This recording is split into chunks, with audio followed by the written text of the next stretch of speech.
The Golden Secrets of Drawing, number 24. Tracing is not against the law. Copying someone else's work, calling it your own and selling it for profit is against the law. Copying to learn is not against the law. Copying a drawing that you admire is a great way to understand how the artist achieved their effects and to learn from their style. When you're starting out, tracing can be a great way to follow an artist's line and to train your hand to move in different, unaccustomed ways.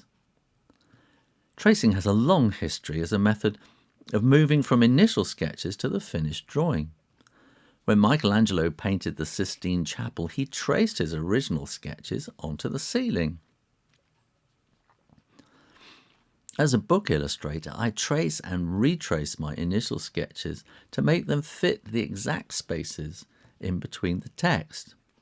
Tracing is a wonderful drawing tool, but it is like training wheels on a bike.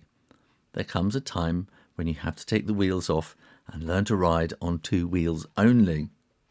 Or in the case of drawing, begin to draw from life or the imagination.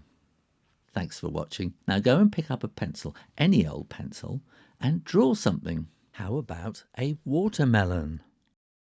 Make sure you are subscribed to the Shoe Rainer Drawing channel and keep coming back for lots more drawings and advice.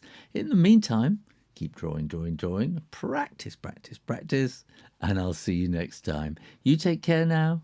Bye-bye.